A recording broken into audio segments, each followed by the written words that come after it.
Bonjour et bienvenue dans cette nouvelle vidéo.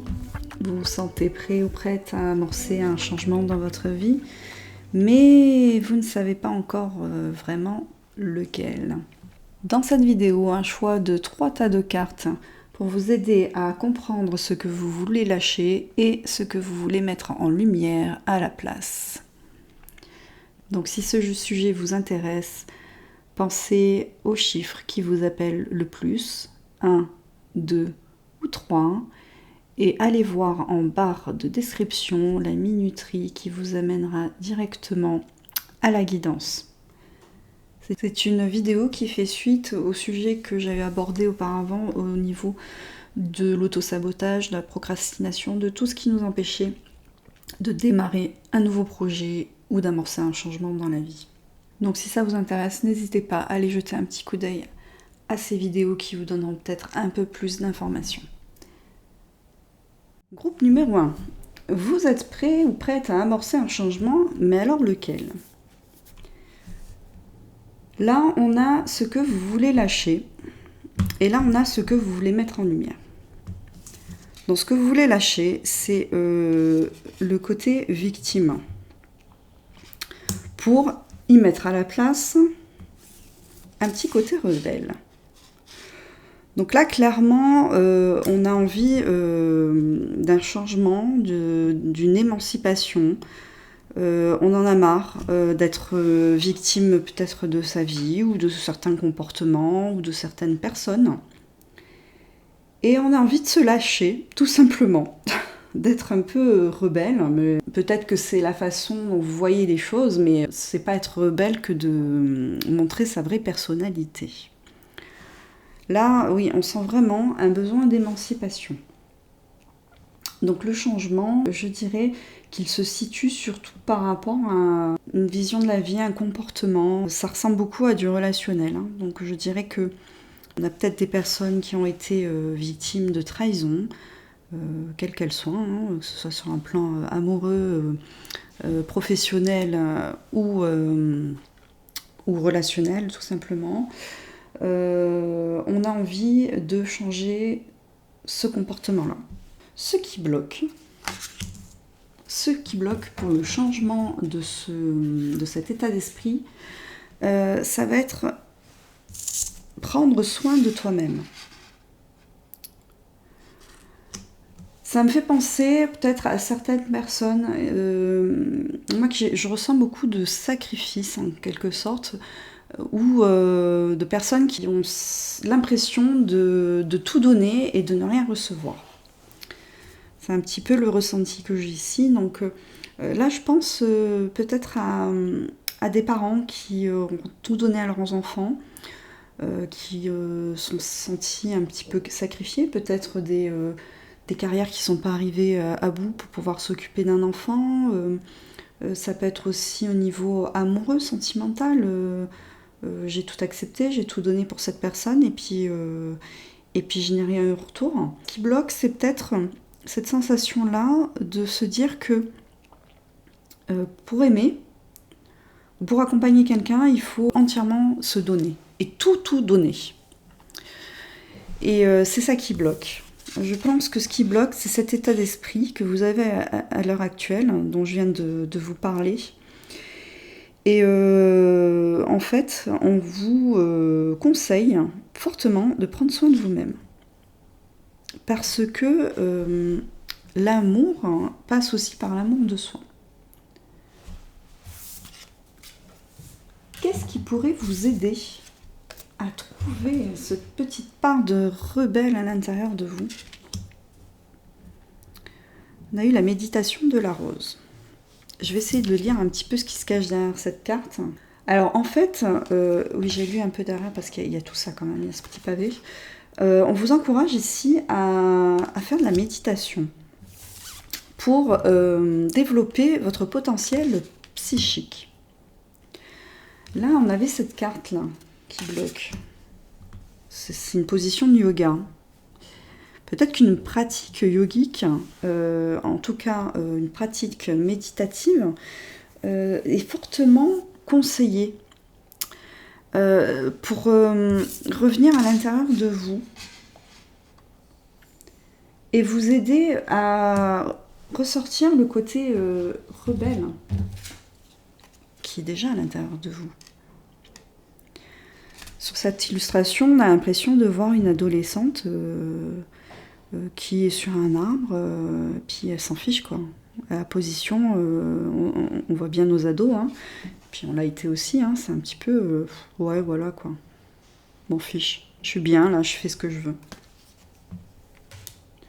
Afin de retrouver un petit peu cet état d'esprit-là, avec toute la sagesse que vous avez acquise, hein, si vous êtes devenu parent vous-même, ou même si vous n'êtes pas parent, mais avec là j'en ai l'expérience, on se rend compte qu'on peut avoir ce côté un petit peu adolescent, rebelle, se replonger un petit peu dans cet état du tout est possible, la vie m'appartient, la vie est devant moi, et bah ça va, quoi, j'ai le temps, je suis tranquille, je gère, comme disent nos très adorables ados. Alors, méditation guidée, il y en a plein sur YouTube, sophroméditation, j'en ai aussi sur ma chaîne, méditation par une activité qui plaît, une activité méditative qui permet de se concentrer entièrement sur ce que l'on fait. Un puzzle, c'est une méditation aussi, hein, parce qu'on est complètement plongé dans ce que l'on fait, et on est au moment présent, on ne pense à rien d'autre, on se vide l'esprit. Quelle attitude on vous conseille d'adopter? Oubliez les ressentiments. Ici, il y a peut-être quelque chose à lâcher, un pardon plutôt, un pardon à donner. On avait la carte de la victime au départ. Ça, c'est ce que vous voulez quitter. Peut-être que si vous êtes dans un état de victime, c'est que vous l'avez effectivement été à une période de votre vie, il y a longtemps ou pas. Parce que parfois, même au niveau de l'enfance, on traîne des choses un peu lourdes, sans s'en rendre compte, on n'en a pas conscience, et puis ça pèse, et en fait, on ne comprend pas trop ce qui pèse, mais ça vient de très loin. Et bien là, il y a ce petit parapluie qui s'envole, il faut le laisser partir. C'est l'attitude de l'adolescent, de l'adolescente qui est là, qui s'en fout, quoi. On laisse partir. Ça va vous aider à lâcher un peu et à retrouver ce petit côté rébellion, et à lâcher cette victime qui s'est installée à l'intérieur de vous. Alors, les actions qu'il est conseillé de mettre en place avec ce pape, je dirais qu'il représente une personne qui a beaucoup de sagesse et qui est totalement reliée au divin, et qui apporte toute cette sagesse divine à son prochain. Peut-être que ça représente tout simplement un thérapeute, hein, qui soit holistique ou un psychologue ou un psychiatre, hein, pour peut-être aider à sortir de blocage de l'enfance, s'il y a eu blocage de l'enfance, hein, au niveau de la carte de la victime. Comme je l'ai dit tout à l'heure, ça peut se référer à des choses qui ont été vécues dans l'enfance. Donc une psychothérapie serait envisageable à ce niveau-là. Ou quelqu'un qui fait du coaching, hein, comme moi, ou un hypnothérapeute. Tout à l'heure, on avait la position du yoga, se mettre au yoga, des choses comme ça. Quelqu'un qui pourrait vous aider à retrouver ce petit côté rebelle en vous et à sortir de cette victimisation. Ça peut être aussi des auteurs, lire des livres inspirants, du Eckhart Tolle par exemple. Ça, c'est quand on lit du Eckhart Tolle, on ressort de là toujours. Enfin, moi personnellement, je ressors de ces lectures toujours sur un petit nuage, avec une sensation de bien-être et de compréhension totale. Bon, après, il y a toujours les vieux démons qui reviennent, mais c'est vrai que ça nourrit. C'est vraiment des lectures qui nourrissent l'âme. qui sont très très puissantes bon, quand on les lit, mais ça reste toujours un petit peu, hein, même si au bout de quelques temps ça s'évapore, ça reste toujours un petit peu, c'est toujours bon à prendre. Et on a le cavalier de denier qui représente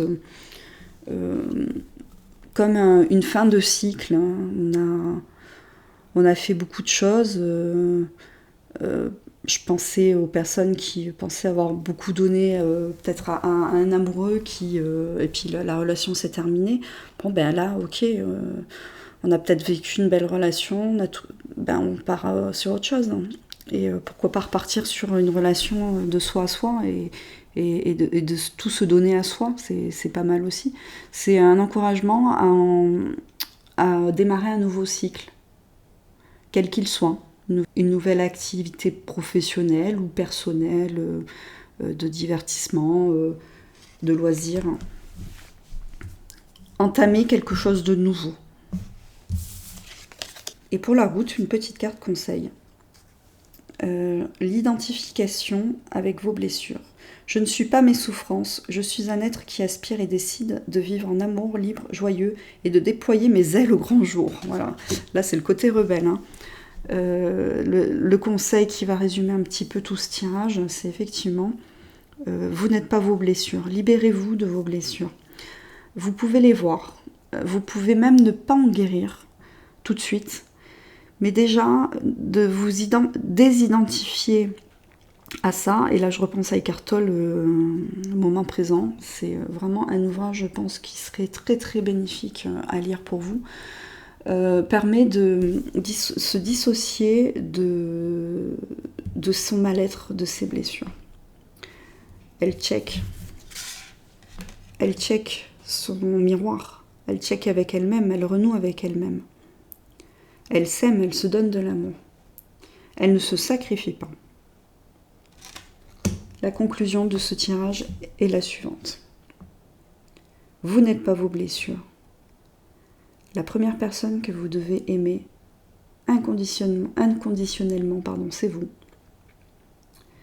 Et vous sortirez de cet état de victimisation pour entrer dans un nouvel état de rébellion, mais joyeuse, de l'envie de découvrir de nouvelles choses et d'aller de l'avant vers du nouveau. Je vous souhaite d'aller vers cela et je vous dis à bientôt. Bienvenue au groupe numéro 2. Alors, prêt ou prête à amorcer un changement, mais lequel ? Qu'est-ce que vous voulez lâcher ? On a 2 cartes qui ont sauté, Métamorphoseur et Vierge. Et vous voulez remplacer ça, vous voulez mettre de la lumière sur le mystique. J'ai 2 interprétations qui me viennent. Là, j'ai un groupe de personnes qui ne se sent pas à l'aise avec son côté mystique, spirituel. On a peut-être un groupe de personnes qui étaient très rationnelles et qui, peut-être par la force des choses, ayant vécu des choses, se posent beaucoup de questions sur leur capacité à se connecter à de l'invisible, peut-être à des défunts, qui ont peut-être eu des signes qu'ils vraiment ont du mal maintenant à ignorer, parce que c'était tellement fort que le côté rationnel, là, il en a pris un coup. Du coup, il y a une attirance forte vers le mysticisme. C'est un peu comme faire son coming out, c'est un peu ce que je dis moi, parce que personnellement, je viens d'un milieu très rationnel et très concret, hein, qui était le paramédical, le médical, hein, j'étais infirmière. J'étais très très rationnelle, les médicaments, il n'y avait que ça pour soigner, les remèdes de grand-mère, c'était vraiment de la foutaise, rien n'était mieux que la science, le concret, etc. etc. Et puis, j'ai vécu des choses, hein, au niveau, surtout ça a commencé par le magnétisme, que je ne pouvais pas nier. Voilà, c'est les rencontres de la vie. Hein. Une patiente qui m'a montré un jour que j'avais des capacités au niveau magnétisme Et puis voilà quoi, et puis on essaye un peu, une fois, deux fois, et les gens vous disent qu'ils ressentent des choses. Au début, leur rationalité l'emporte et dit non, c'est pas possible. Et puis au bout d'un moment, ben, on peut pas faire autre chose que de regarder la vérité en face. Et puis alors là, quand on commence à ouvrir les yeux, il y a beaucoup de choses qui vous arrivent. Et je pense que c'est ce qui est en train d'arriver au groupe 2 à l'heure actuelle. C'est peut-être pour ça que vous êtes sur cette vidéo, hein, c'est que ben, le monde subtil, tout ça, ça vous titille. Donc le changement là que vous êtes prêt ou prête à amorcer, c'est passer d'un côté totalement rationnel à, on va dire, une ouverture d'esprit spirituel. Parce qu'on n'est pas obligé, comme j'aime à le dire, j'aime la spiritualité ancrée. Il ne faut pas oublier que nous sommes des êtres spirituels ancrés dans de la matière. Donc c'est très important de garder aussi le côté rationnel déjà, pour pas se faire avoir. Malheureusement, ça c'est la réalité qui l'emporte, hein, dans tous les milieux, que ce soit spirituel ou matériel. Il y aura toujours des gens qui vont essayer de vous faire prendre des vessies pour des lanternes. Et ça me paraît important de garder ce côté aussi rationnel, en équilibre avec cette ouverture spirituelle. Pour une autre catégorie de personnes, vous prenez bien sûr ce qui vous parle, et peut-être que si j'ai des cas de figure oui, entre guillemets, qui me viennent pas à l'esprit, que vous vous reconnaissez là-dedans, que vous comprenez le message, c'est parfait. Comme c'est une guidance qui est générale, je peux pas non plus, j'ai du mal à tout percevoir, hein. Là, on a quelque chose de beaucoup plus précis. On a une catégorie de personnes qui, au niveau sexualité, hein,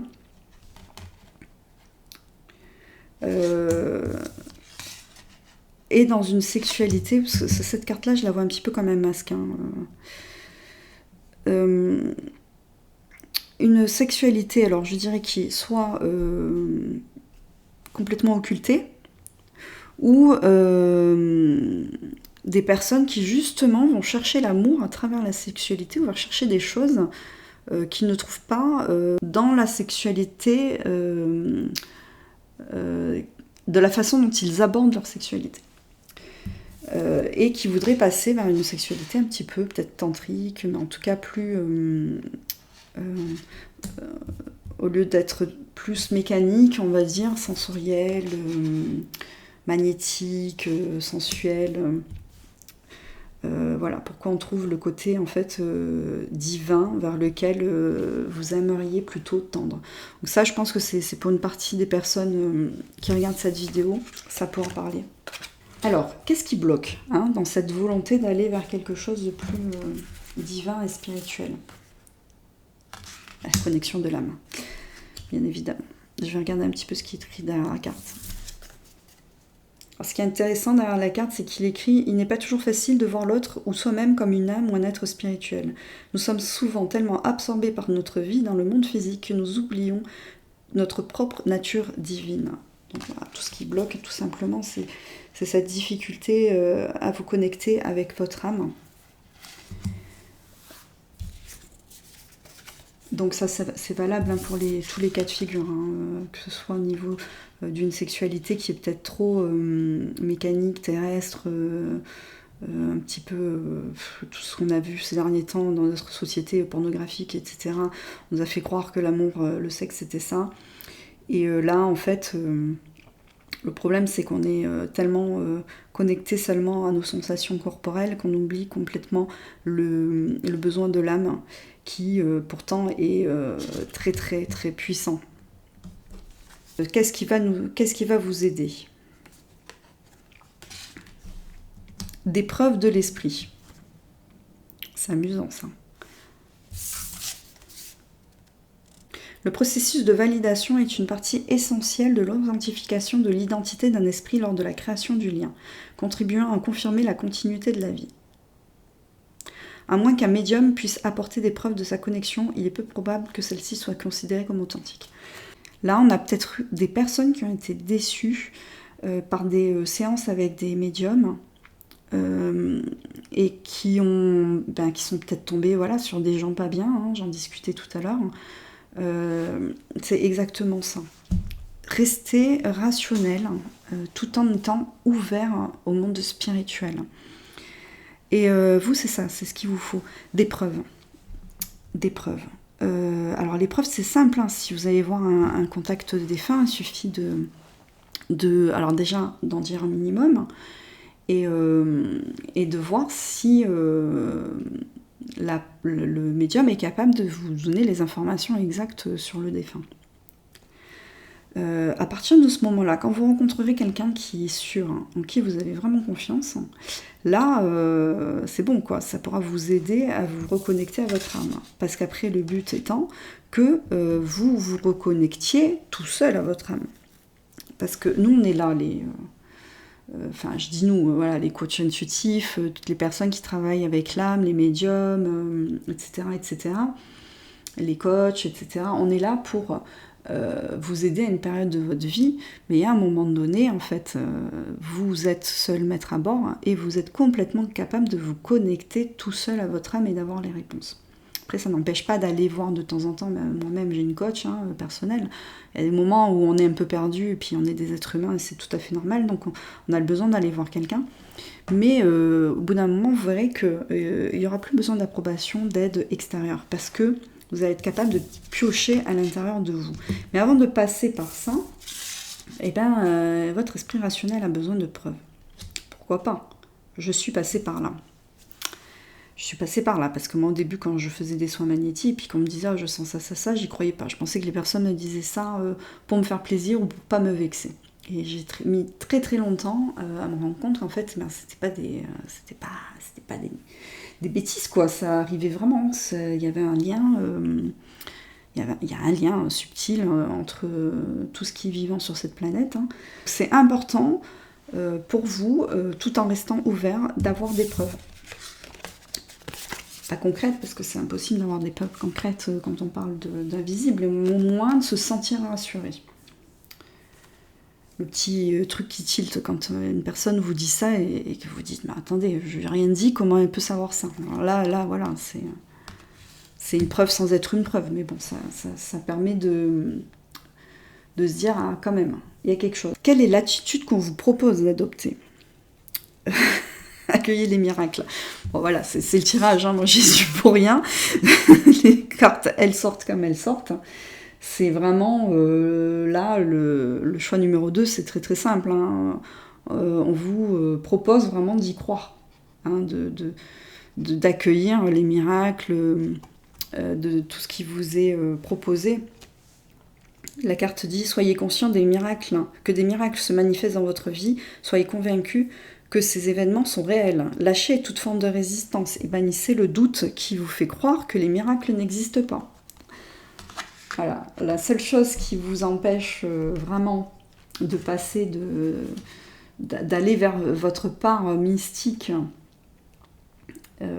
c'est cette croyance qu'à partir du moment où on vous parle de connexion, de subtil, d'énergie, c'est faux, mais non, c'est pas faux, parce que oui, il y a des gens qui racontent beaucoup de conneries, parce que des fois, même avec la meilleure volonté du monde, hein, il y a l'interprétation humaine qui fait que on peut recevoir des messages, mais on les interprète à notre façon, et du coup, dites non, mais tout ça c'est des foutaises, mais non, c'est pas des foutaises, parce que il y a quand même une réception de quelque chose. Après, nous, on est humains, et parfois, les messages que l'on reçoit sont peut-être mal interprétés. La seule façon d'avoir des messages qui seront mieux interprétés par vous, c'est de les interpréter vous-même. Et donc de vous ouvrir à ça et de vous connecter à votre âme. Mais bon, je pense qu'au début, il va falloir un petit peu d'aide quand même. Il va falloir rencontrer des gens qui vont vous aider, hein. Alors, quelle action concrète on peut mettre en place pour y arriver ? Trouver cette part un petit peu plus spirituelle à l'intérieur de vous. J'ai tout ça qui est tombé, hein, j'ai tout pris, hop. On a 7 de bâton, 6 de bâton et cavalier de bâton. Alors, on remarquera que là, il n'y a que des bâtons. Et le bâton, c'est le feu et c'est l'action. Donc, votre spiritualité, elle va vraiment passer par les actions matérielles, hein. Alors ici, comme action, qu'est-ce qu'on a ? Je vous vois vraiment aller à fond vers soit des personnes qui pourraient vous aider à comprendre un peu plus ce qui se passe dans le milieu subtil, même si chaque personne a sa propre vérité par rapport au monde subtil, l'incarnation, pas incarnation, oui, notre âme, voilà, il y a plein de théories comme ça qui circulent. Hein. Quand on baigne là-dedans, au départ, on va plonger dans tout ce qui existe.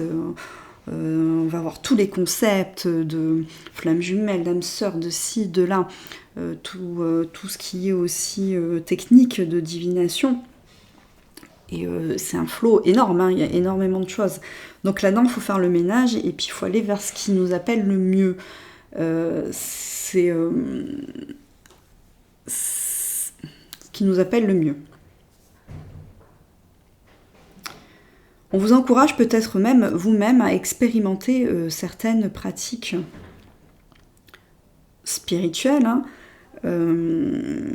Peut-être par exemple le pendule. Vous essayez, là il y a plein de choix qui s'offrent à vous. Hein. Vous essayez le pendule et puis vous voyez des trucs qui marchent en fait. Là, on vous conseille vraiment, je pense, de tester plusieurs choses. D'aller voir la lithothérapie, d'aller voir les cartes, d'aller voir le pendule.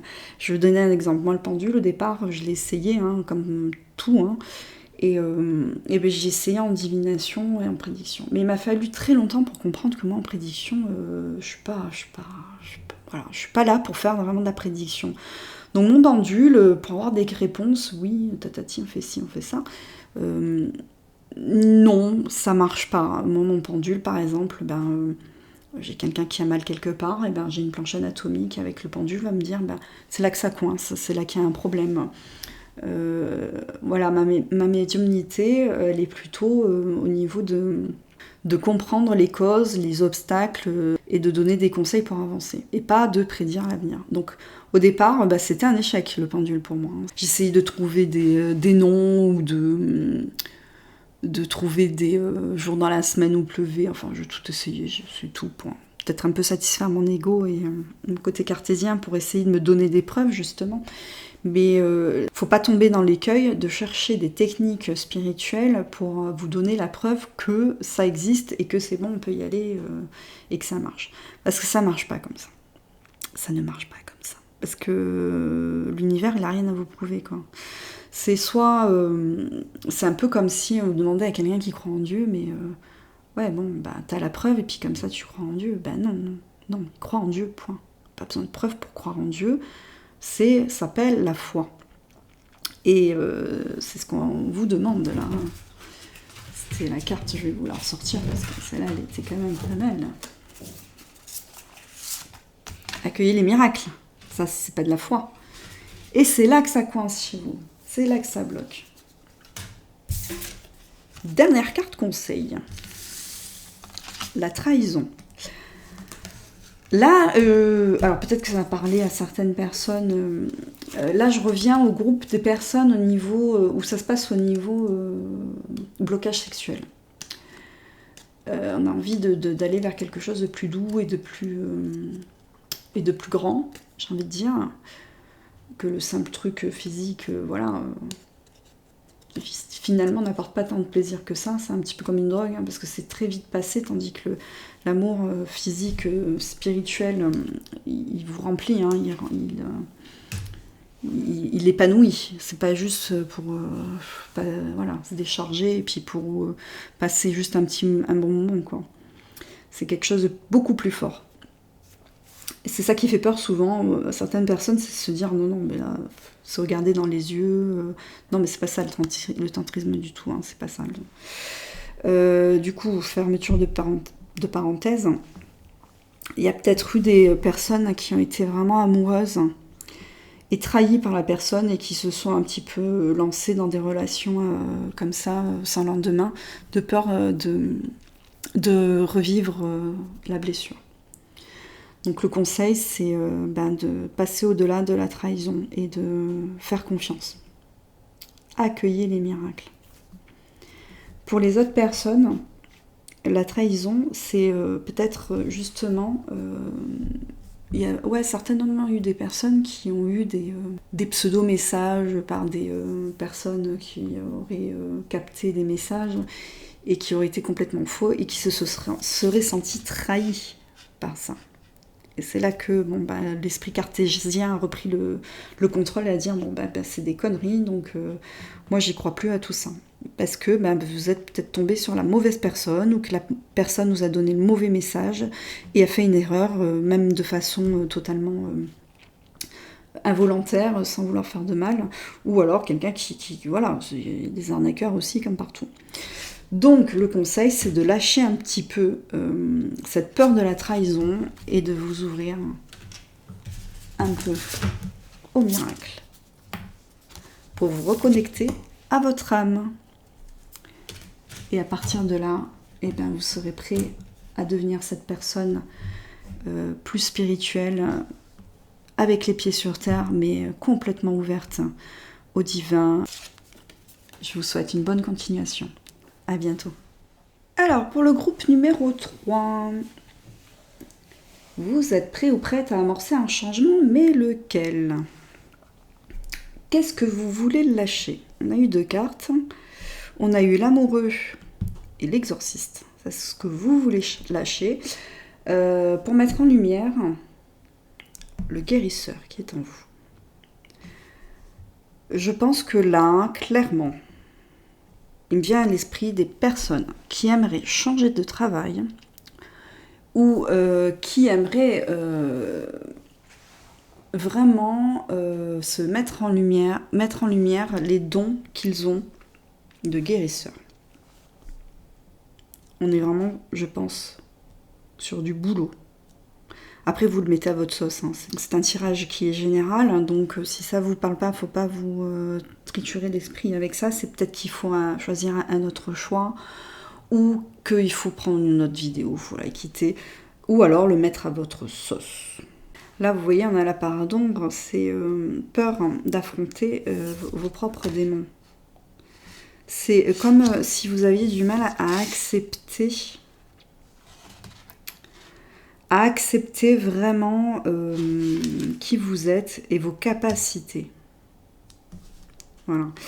Donc là, la part d'ombre ici, c'est passion obsessionnelle qui blesse les autres. Hein, dévotion autodestructrice. Peut-être qu'il y a ici des personnes qui ont un travail qui rapporte, qui est confortable peut-être au niveau des horaires pour pouvoir garder ses enfants, continuer sa vie de famille de façon plus facile, avoir un certain train de vie.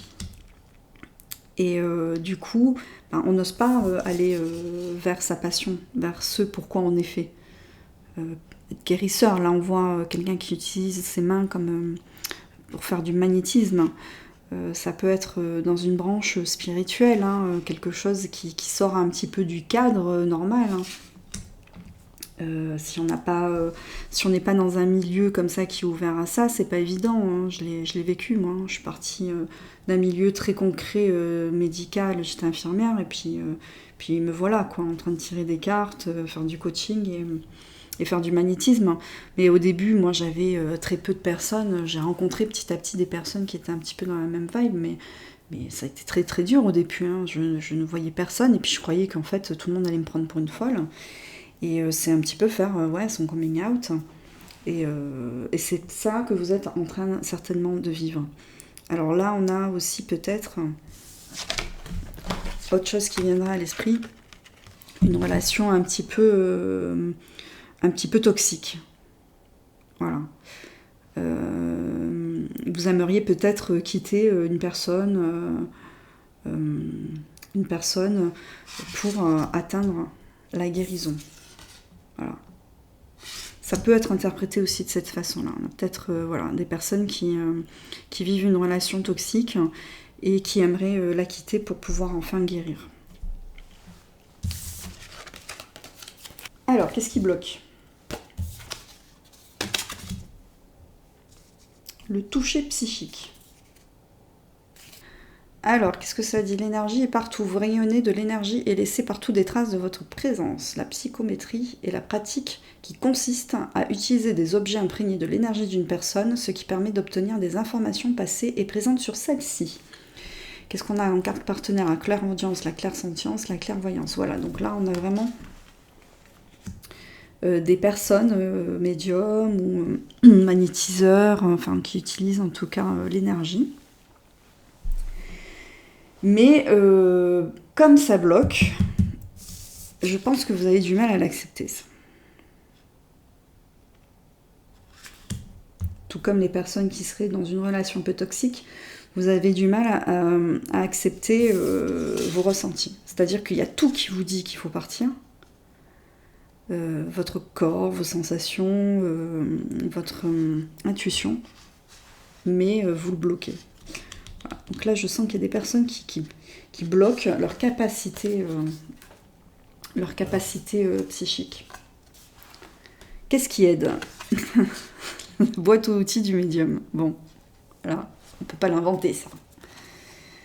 En tant que médium, vous avez accès à la plus incroyable collection d'outils, à savoir la boîte à outils du médium. Blablabla, blablabla. Je vous passe le reste. Le message paraît simple. Qu'est-ce qui vous aide? C'est votre médiumnité, c'est vos capacités. Alors, on a tous les mêmes capacités, sauf que elles sont exacerbées pour certaines. On a tous la clairaudience, et des fois, c'est très très lointain, ça va être un petit bip, et puis pour certains, c'est carrément des phrases entières. C'est un petit peu, on va dire, comme... le dessin, on est tous capables de dessiner, mais on n'est pas tous des grands artistes. Voilà, donc à vous de voir quelles sont vos capacités, les plus grandes capacités que vous ayez, pour les utiliser. Et là, je sens que c'est vraiment au niveau professionnel. C'est pas j'utilise ça le week-end pour aider un petit peu mes proches. Il y a une boîte à outils là carrément, et c'est marrant parce que moi quand j'ai créé mon site, c'est ce que j'ai utilisé, mes outils, parce que c'est pas comme j'ai pas déterminé vraiment ma profession, j'appelle ça du coaching, mais bon, c'est un petit peu tout quoi, c'est l'accompagnement, et ça n'existe pas. Si, ça existe, il y a plein de gens qui le font, mais le terme n'est pas encore bien intégré.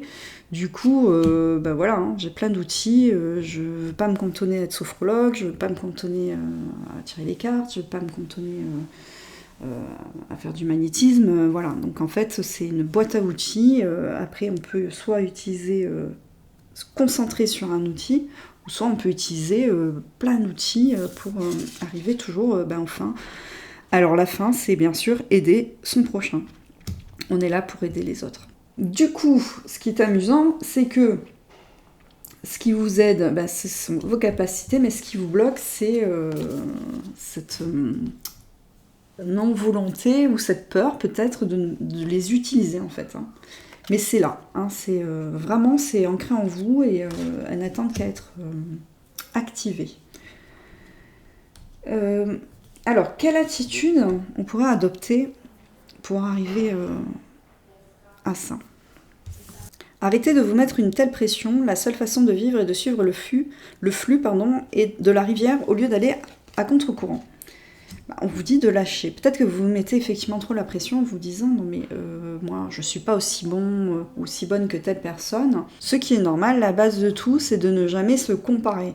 Ça ne sert à rien de se comparer, il y aura toujours des gens meilleurs que vous ou moins bons. Ça sert à rien d'avoir de la satisfaction à voir que quelqu'un galère plus que vous, et ça sert à rien de vous mettre plus bas que terre, vous rabaisser en vous disant que l'autre elle fait mieux que vous. Si vous prenez par exemple un médium ou un coach qui fait ça depuis des années, forcément il y aura une aisance et puis des outils que vous n'aurez pas, puis ça s'appelle l'expérience tout simplement, comme dans tout métier, et si vous vous arrêtez là-dessus, vous ne faites rien, forcément. Donc, allez-y, commencez avec ce que vous avez, ne vous mettez pas la pression. Faut y aller un petit peu façon mat dans le tarot, fou, avec le son petit bagage, là, son chien, et puis hop, on y va. Et puis, vaille que vaille, on voit ce qui se passe, quoi. Suivez le flot de la vie. sans vous prendre la tête. Ça, c'est l'attitude à adopter, une attitude plutôt cool face à ce qui peut arriver dans la vie. Au niveau des actions plus concrètes, on a le 5 de bâton et le 9 de coupe. Donc le 5 de bâton, on a toutes ces personnes-là qui se mettent en action. Hein, ça y va, ça crapahute, ça construit. Et le 9 de coupe, on est sur de la joie, sur une émotion complètement de joie, de tranquillité, de confiance. Un peu ça, hein, suivez le courant. Mettez-vous dans des situations où vous vous sentez à l'aise. Donc au niveau des actions, là, on vous conseille vraiment de vous y mettre, par contre, de commencer. Je crois qu'il y a un appel très fort hein, à utiliser vos dons. C'est comme si l'univers vous appelait, vous disait bon, bah, y a des gens qui ont besoin de vous, là. Il va falloir commencer. On n'est pas sur de l'urgence, mais on est sur... faut y aller quand même, hein, y a du boulot. Mais tout en faisant quelque chose qui vous plaît. Donc peut-être que le conseil serait d'abord de vous poser et de vous dire vraiment qu'est-ce qui me met en joie. Mais ça, c'est pas évident parce que je l'ai vécu moi-même. Je ne voulais pas entendre parler de tirer les cartes, quoi. Me mettre à mon compte pour tirer les cartes, c'était hors de question. Je voulais avoir une activité pour aider les autres, mais j'avais, je sais pas, un a priori sur les guidances et tu vas rencontrer l'amour, tout va bien se passer, patati patata. Et bon, j'ai rien contre, hein, mais moi, je me sentais pas faire ça du tout. Et en fait, j'avais pas vu petite porte B qui s'ouvrait à moi et qui disait non, mais tu peux aider les gens en tirant les cartes. T'es pas obligé de l'utiliser de façon prédictive, le tarot. Et c'est comme ça que j'ai commencé à faire ma formation, parce que le tarot, je ne connaissais absolument pas. Je tirais un peu les oracles, mais pas le tarot. Et ça m'a mis en joie. Donc je pense que pour vous, il sera question de trouver des formations où... alors, formation, on ne parle pas de formation diplômée d'État, patati patata. Hein. Bon, c'est une formation d'une médium, hein, une tarologue qui est coach aussi, et j'ai pas de diplôme, hein, d'attestation à mettre au mur ou quoi que ce soit. Formation, moi je pense que vous allez être dans un milieu comme ça qui n'est absolument pas reconnu par l'État, donc chercher des CPF, des choses comme ça servira à rien. Le bouche à oreille, les personnes qui vous inspirent confiance, et voilà, faire quelque chose qui vous met en joie. Parce que moi c'est ce que je faisais avec mes copines depuis très longtemps, je tirais les cartes et je donnais des conseils comme ça, je faisais exactement ce que je fais là. Et pour moi, c'était du bonheur, c'était mon passe-temps, donc je ne pouvais pas l'envisager comme un travail. Et en fait, je pense que là, vous êtes en train de vivre la même chose. Vous êtes doué pour quelque chose et qui vous met en joie. Si vous êtes doué pour ça, c'est pas pour rien, c'est parce que ça vous met en joie. Donc, essayez de tout faire pour mettre ça dans la matière, dans le pratique, afin de gagner votre vie avec ça. Pour pouvoir gagner votre vie, c'est pas pour gagner de l'argent sur le dos des autres, hein, c'est pour pouvoir en vivre. En faisant de cette passion-là votre travail, vous êtes capable de toucher le maximum de personnes. Personnes qui font ça en plus d'un travail, c'est très bien, hein, et qui ne se font pas payer ou qui seront payés un minimum. J'entends souvent, oui, quand on a un don, on ne fait pas payer. Ben non, parce qu'on ne peut pas avoir un travail à temps plein, gagner sa vie, s'occuper de sa famille, être fatigué, et après, en plus, faire des tirages, aider d'autres. On peut le faire, mais on ne touche pas autant de personnes, on est bien d'accord. Là, on vous encourage vraiment à en faire un travail de ces dons. La carte conseil, la victime. J'ai la responsabilité de ma vie et elle me rend fort. Je choisis avec soin les interprétations que je donne aux situations que la vie m'envoie. Donc là, le conseil, c'est peut-être de sortir de cette idée que je n'y arriverai pas, de toute façon c'est trop beau, je ne peux pas vivre de ça, c'est une passion, ou ou je ne peux pas gagner ma vie avec ça, je ne suis pas légitime, ou je ne dois pas faire payer des personnes que j'aide. Peut-être des fausses croyances, des idées comme ça qui vous empêchent de vraiment concrétiser un projet professionnel. Donc pour ce tirage, c'est vraiment le changement va se faire au niveau professionnel. Et ça va demander aussi un travail personnel. Ça va souvent ensemble, hein, surtout quand on choisit de changer de voie professionnelle pour aller vers de l'auto-entreprise, dans une voie qui est aussi qui sort autant du cadre social. Ça demande beaucoup de challenges par rapport aux proches, par rapport à la vision que les autres ont de vous, la vision que vous avez de vous-même et la vision que vous avez de la vie en elle-même. Donc si vous avez besoin d'aide, il ne faut pas hésiter à se faire coacher, aider, séances de sophro, hypnose, etc., etc. Mais ça vaut le coup. Ça vaut le coup parce que là, pour ce groupe-là, je sens qu'il y a vraiment des dons qui peuvent être utilisés au niveau professionnel. N'hésitez pas à croire en vos rêves. En attendant, je vous dis à bientôt, bon courage, bonne continuation.